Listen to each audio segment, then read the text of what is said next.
Vamos a empezar nuestro análisis con un dato que, francamente, es para detenerse un momento. A ver, Por cada 3 personas mayores de 80 años en España, se produce un ingreso hospitalario al año. 1 al año. Y no mejora mucho antes, ¿eh? Por cada 5 personas de entre 65 y 79, también hay un ingreso anual. Son cifras muy altas. Son altísimas y nos llevan a una pregunta fundamental. ¿Por qué ocurre esto y, sobre todo, qué se puede hacer para evitarlo? ¿Qué es lo más importante? Hoy vamos a sumergirnos en las causas principales de hospitalización en las personas mayores, pero poniendo la atención en lo más importante, las claves para la prevención. Hmm, Para ello nos vamos a basar en fuentes muy sólidas, un estudio a gran escala del Sistema Nacional de Salud, una guía clínica para profesionales sobre infecciones respiratorias y una guía muy detallada sobre el uso adecuado de medicamentos. fuentes muy completas, ¿sí? El objetivo es ofrecer información clara, práctica, que puede ser útil tanto para las personas mayores como para sus familiares y cuidadores. Y bueno, responder a algunas de esas inquietudes que rodean esta etapa de la vida. Vamos a desgranar todo esto. Vamos allá. Para empezar, ¿cuáles son los grandes motivos de ingreso? El informe sobre hospitalizaciones nos da una panorámica, pero ya adelanta que no hay una única causa. Exacto. No es un solo factor, ni mucho menos. El estudio lo identifica en 3 grandes bloques, por así decirlo, para organizarlo. ¿Vale?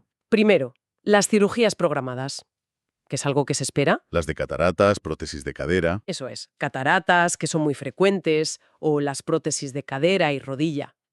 Ingresos previstos, parte de un plan. Entendido. Eso es lo planificado. ¿Y los otros 2 bloques? El segundo son los cuadros agudos e inesperados, pues un ictus, un infarto, una fractura de cadera por una caída, Las emergencias. las emergencias, exacto. Y el tercer grupo, que aquí es donde la prevención es absolutamente crucial, es el de las descompensaciones de enfermedades crónicas. ¿A qué te refieres con descompensaciones? Pues a cuando una dolencia que la persona ya tiene, como puede ser la insuficiencia cardíaca, la diabetes o la EPOC, se descontrola y requiere ingreso hospitalario. Vale. Entonces, si dejamos a un lado las cirugías que van por otro carril, nos quedan los eventos agudos y estas descompensaciones. Mm. Y un estudio sobre la transición entre urgencias y otros centros nos da una pista muy clara sobre qué es lo que más pesa. Y fíjate en el dato. Las infecciones respiratorias son la causa en casi un 32% de los casos, Un tercio prácticamente. y las de orina un 14%. Es decir, casi la mitad de estos ingresos son por infecciones. Es una barbaridad. Hablemos de esas infecciones respiratorias, porque esa cifra, ese 32%, es enorme. Es enorme. Y la guía de la Sociedad Médica Semergen, una de nuestras fuentes, lo deja clarísimo. ¿Qué dice? Dice que son una causa, principalísima de enfermedad y mortalidad. Hablamos de neumonías, de bronquitis agudas o de esas agudizaciones de la EPOC que comentábamos antes. La neumonía en concreto es un motivo de ingreso muy común, ¿no? Comodísimo. Y es interesante ver cómo los profesionales valoran la gravedad.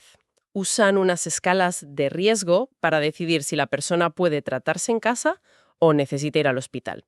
Una de las más conocidas se llama CURB 65. CURB 65. Suena muy técnico. ¿Qué significa? Pues es más sencillo de lo que parece. Es un acrónimo. Cada letra es un factor de riesgo. La C es de confusión mental. Vale. La U es de la urea en sangre, que mide cómo funciona el riñón. La R es de la frecuencia respiratoria, si es muy alta. La B es de la presión arterial, si está muy baja. Y el 65. El 65. Exacto. El 65 es el último criterio. Tener 65 años o más. O sea, que la propia edad ya es un factor de riesgo por sí misma en esa escala. Precisamente. Ya te suma un punto de entrada. Una puntuación de 0 o 1, pues sugiere que el tratamiento puede ser en casa. Pero si sube, Pero a partir de 2 puntos, y sobre todo con 3 o más, la recomendación es el ingreso hospitalario porque el riesgo de que haya complicaciones es alto. lo que nos lleva a la pregunta clave. Si las infecciones respiratorias son un problema tan grande, ¿cómo podemos prevenirlas? Aquí las guías son unánimes. La herramienta más eficaz que tenemos, pero con diferencia, es la vacunación. ¿Las vacunas? Sí. No es una solución mágica, pero reduce drásticamente el riesgo de infección grave y de tener que ir al hospital. Las fuentes destacan 4 vacunas fundamentales. Es un póker de vacunas, podríamos decir. Me gusta la analogía, sí. Un póker. La primera carta sería la vacuna contra el neumococo, La bacteria de la neumonía. la causa más frecuente, sí. Se recomienda prioritariamente la vacuna conjugada de 20 serotipos, la VNC20, que es la que más protección ofrece ahora mismo. Vale. La segunda, la más conocida, imagino. La de la gripe, claro, la anual. Que mucha gente se pregunta por qué hay que ponérsela todos los años. Y es una muy buena pregunta. El virus de la gripe es un maestro del disfraz, ¿sabes? Muta, cambia cada temporada, así que la vacuna del año anterior ya no sirve. Hay que actualizarla cada otoño. Entendido. Tercera vacuna. La tercera, que hasta hace poco se asociaba más a niños, es la del virus respiratorio sincitial, el VRS. Es verdad, siempre se habla del VRS por la bronquiolitis en bebés. Pues la evidencia ha demostrado que en adultos mayores puede ser tan grave como la gripe. Causa neumonías, descompensa otras enfermedades. Ya hay vacunas autorizadas en España para mayores de 60 años. Y la cuarta carta del póker imagino que es... La de la COVID-19. Por supuesto. Con las nuevas variantes y la inmunidad que va bajando con el tiempo, las dosis de recuerdo siguen siendo una recomendación clave. Muy claro, la vacunación es el primer gran pilar. Pero has mencionado antes las caídas, y la fractura de cadera estaba entre los 10 primeros motivos de ingreso. A menudo se ve como un simple accidente, pero... Pero rara vez lo es. Has conectado los puntos perfectamente. Una caída no es un simple accidente. Una guía mundial sobre prevención las define, y el término me parece muy potente, como un síndrome geriátrico. Un síndrome. O sea, un conjunto de síntomas. Exacto. Es una señal de alarma de que algo de fondo no va bien. Y aquí una de nuestras fuentes, la guía sobre medicamentos, revela un dato que es para reflexionar. A ver. Entre el 15 y el 25% de las caídas en personas que viven en residencias están relacionadas directamente con los fármacos que toman. Espera un momento. ¿Me estás diciendo que hasta una de cada 4 caídas en residencias podría ser un efecto secundario de un tratamiento? Es una cifra que cambia la perspectiva por completo. Es brutal. Nos obliga a mirar el botiquín. Y esto nos lleva a un concepto clave: los fármacos con riesgo de inducir caídas. A veces se usan las siglas en inglés, FRIDs. ¿Y de qué tipo de fármacos estamos hablando? Para que la gente se haga una idea.